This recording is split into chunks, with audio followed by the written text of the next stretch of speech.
Hello guys, welcome to Daily Current Affairs by Ekam IAS.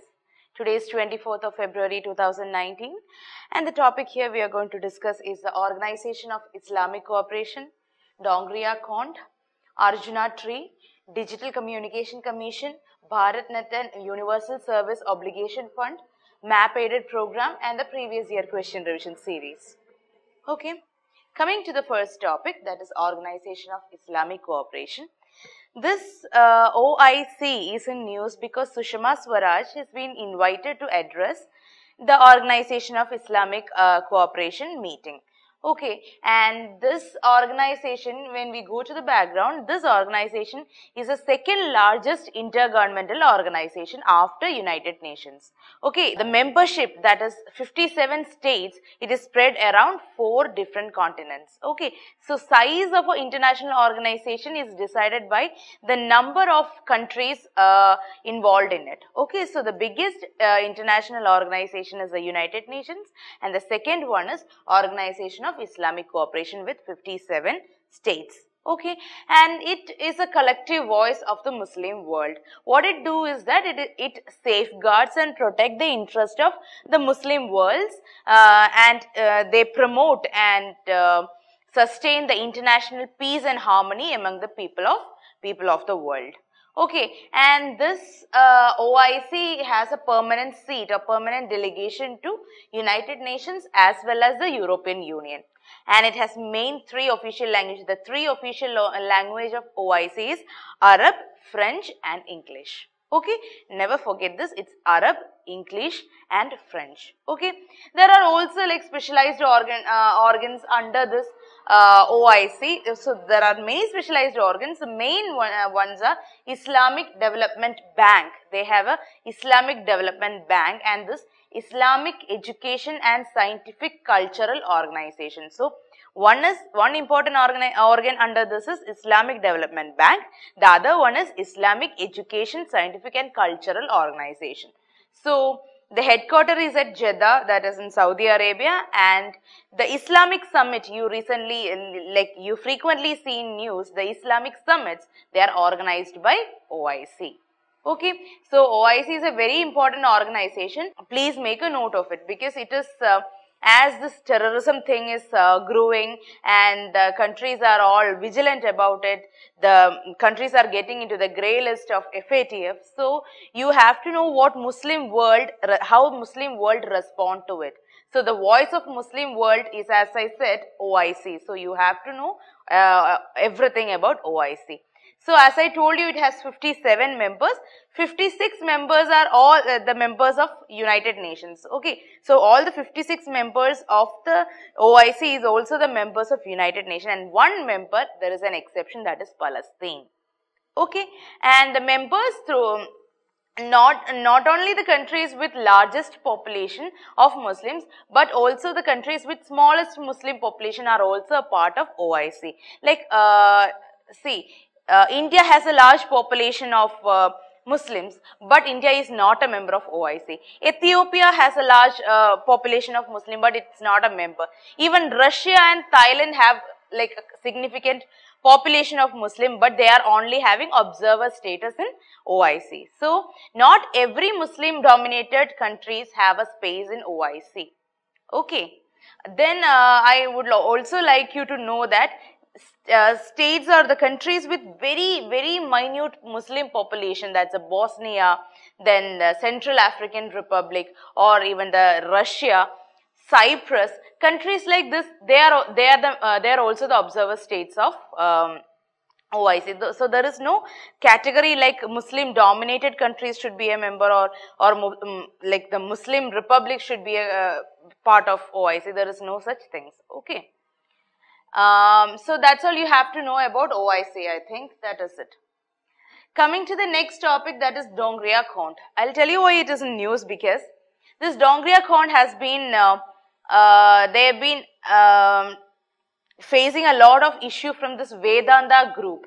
Vedanta group is doing mining, bauxite mining in their area, that is the Niyamgiri hill range, and the Dongria Cont tribes are trying to resist it, and that succeeded it.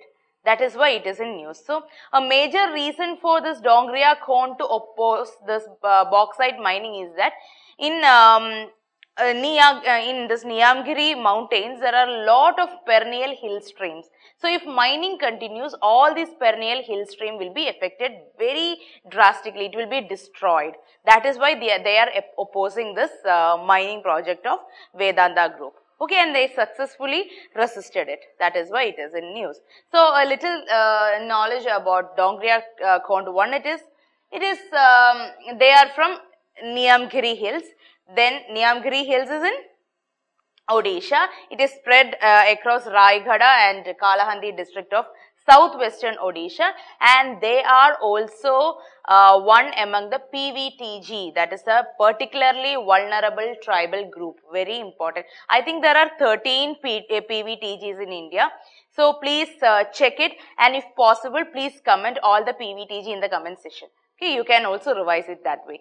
Okay, so Dongrias are one among the PVTG. Okay, see, there's a pic. Can you see that? Fine. And there is something called as salpa. Salpa means it's a fermented liquor. It is made from the sap of the palm trees. They are using it during rituals, as well as they use it on regular consumption also. That's their kind of beverage. Okay. And coming to the type of society, the women in Dongria cone tribes have an equal role to play at par with men.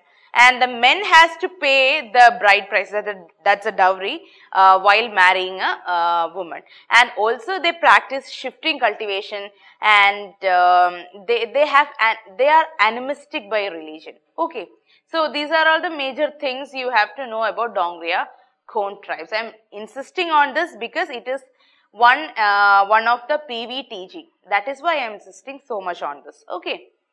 If you can make a note of all the PVTGs, like where they belong to, what is the type of society they live in, and what is the cultural side of them, like the art they follow, the festival or the dance, it will be very useful. Okay. Coming to the next topic, it's the Arjuna tree. Arjuna tree is in news because there is one project proposed called as Meghadattu project. You might be knowing this because it is in news for like last few days.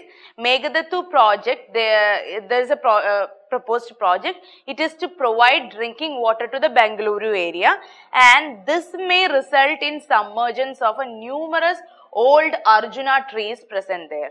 That is why Arjuna tree is in news. It is actually a very large tree, and it grows along the banks of the river. And it is best known for its medicinal properties, and also it is home to this grizzled giant squirrel. Okay, and the scientific name, it is Terminalia arjuna. Terminalia arjuna. It is used for all heart problems and blood vessel related, that's a cardiovascular disease problems. It is used as a medicine, like the heart disease, the chest pain, heart failure, then the high blood pressure issues, high cholesterol issues. So it is a medicine for everything related to cardiovascular diseases. And it is also used as a water pill for earache or the dysentery or sexually transmitted diseases, or even the urinary tract infection. Okay, it is also actually used to increase the sexual desire as well. Okay, so that much is a medicinal use of Arjuna tree. Okay, and it also have this interlocking root and large canopy. You please Google a pic of Arjuna tree. Okay, it is having like interlocking roots, and it has a large canopy, and that tree influence majority of the plant communities under it. That is commonly called as commensalism, I think, in environment. I'm not sure. Okay, and the soil under these trees, they are under this enormous canopies. It is very moist and it has higher organic carbon. Okay, and these trees are known in different names in different places. In Kannada, it is known as Mattimara. In Malayalam, it is called as Neer Marudu, and in Telugu, it is called as Tellamaddi, and in Rajasthan it is called as Koda. Okay, so it has different names in different states. And coming to this Meghadattu multi-purpose project, we'll cover that also in this area. So it is basically by Karnataka government to develop a balancing reservoir at Meghadattu. Meghadattu is across the Kaveri river. It will feed the water needs of Bengaluru and Mysore region, and it also has a plan to generate power apart from this drinking water plant. Okay. The location is in Karnataka only, and the river Kaveri flows through a deep and narrow gorge after river Arkavadi joins. So Arkavadi and Kaveri joins at Sangama, and you might also be heard of this Shivanasamudra Fall. Shivanasamudra Fall is on Kaveri river, on the upstream of Kaveri river. Okay, it's just additional information. If you want, you can make a note. If you don't want, it's okay. Fine. Coming to the next topic, that's a Digital Communication Commission, BharatNet, and the Universal Service Obligation Fund. So this thing is in news because DCC, or the Digital Communications Commission, it has approved to monetize 2.5 lakhs of 5 lakh kilometer of fiber under this BharatNet program. Okay, so they are leasing and selling the assets to private players to involve them also in this particular project. Okay, so we have to know why DCC is doing it and why it is responsible. Okay, what is this DCC? Because they have approved the project. So we have to know what it is. Okay, so DCC is actually, it's an authority established to deal with various aspects of telecommunications. Okay, it's like a decision-making body, the highest decision-making body in the telecom sector. That is why they decided to monetize this 2.5 lakh kilometer of fiber. Okay, and it is set up by Government of India. Earlier it came as Telecom Communication, then later it was redesignated as Digital Communication Commission, that is DCC, in 2018. Okay, so the major functions, as they are the highest decision making bodies, they'll be having the function of policy formulation for sure. Okay, then they prepare the budget for the Department of Telecommunication every year, and this budget is being approved by government. And it also, like, if government is taking some kind of policy, they'll also implement it. So they have three major functions. One, they can formulate policy. If government formulate any policy, they'll implement it, and also they prepare the budget for this Department of Telecommunications. Okay, so it has a major role in telecommunication sector. Now coming to BharatNet. BharatNet project, it's like it initially came as National Optical Fiber Network, which was launched in 2011, and this seeks to actually make a broadband connectivity to all the gram panchayats. There is like 2.5 lakh gram panchayat, and all this connectivity is given through optical fiber communication. Okay, and it was renamed as BharatNet in 2015. Okay, and this particular thing, the BharatNet program, is funded through Universal Service Obligation Fund. So the function of Universal Service Obligation Fund, it is basically a fund to regulate or to carry out BharatNet program. Fine.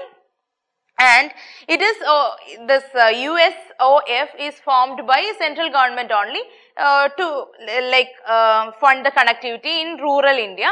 And what it does that it is a statutory body actually. So if it is a statutory body, it have to derive its power from some act, right? This particular body derives its act from Indian Telegraph Amendment Act of 2003, Indian Telegraph Amendment Act. Okay, and it is exclusively used for providing connectivity issues. Okay, connectivity programs. Fine. Coming to the next topic, that's a map aided program. We have Gulf of Aden. Okay, Gulf of Aden was in news recently because Sunaina, there is a INS patrol vessel called as Sunaina. So they deployed some anti-piracy patrol in Gulf of Aden, and they seized many arms and ammunitions from a fishing vessel off coast of Somalia. So in Somalia region, Somalia seas, it's a common thing that piracy is happening. So INS patrol vehicle Sunaina has done some anti-piracy patrolling activity in Gulf of Aden in order to seize and capture these pirates. Okay, so that is why it is in news. So Gulf of Aden, it's I'll show you the pic. Gulf of Aden, can you see towards the north it is Yemen, towards the south it is Somalia, and towards the west it is Djibouti, and towards the east it is Arabian Sea. Okay, so this is how the position of Gulf of Aden is. It is Yemen to the north, Arabian Sea to the east, also the Gardafoui Channel to the east, then Somalia to the south and Djibouti to the west. So it's a very strategic position, and it shares its name, the port city of Aden in Yemen, and it is also called as Gulf of Berbera. So if a port or a gulf has another name, please study that, because if they ask which port or which sea, which gulf is known as Gulf of Berbera, they'll give 4 similar options, and you will have to choose from it. It will be very difficult. So once you study the map aided program, study along with it. Okay, and so it is called as Gulf of Berbera, and it is because in Somalia there is an old port city called as Berbera. And Bab el-Mandeb Strait connects Gulf of Aden to Red Sea. Okay, and also the Gardafoui Channel connects it with the Indian Ocean. So it is connected to Red Sea through Bab el-Mandeb, and it is connected to Indian Ocean through Gardafoui. Okay, and the waterway is a part of important Suez Canal shipping route, and it is between the Mediterranean Sea and Arabian Sea in the Indian Ocean. So it's a very important strategic location. Okay, so once again, please see the picture. Fine. Coming to the next and last topic, that's a PQRS. We have a question here. The lowering of bank rate by the Reserve Bank of India leads to more liquidity in the market, less liquidity in the market, no change in the liquidity in the market, mobilization of more deposit by commercial banks. If such a question comes, think, this is very logical question, this is very conceptual question. You don't have to mug up facts and all, you have to just apply your logic. So, lowering of bank rate by Reserve Bank of India. What is bank rate? Bank rate refers to the interest rate that is charged by RBI on the loans granted to the commercial banks.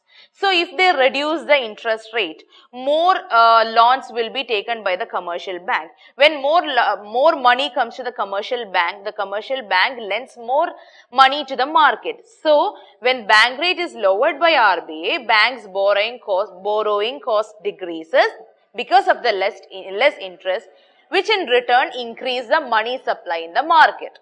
This is the logic. So, according to this logic, the option A must be correct, because more liquidity in the market.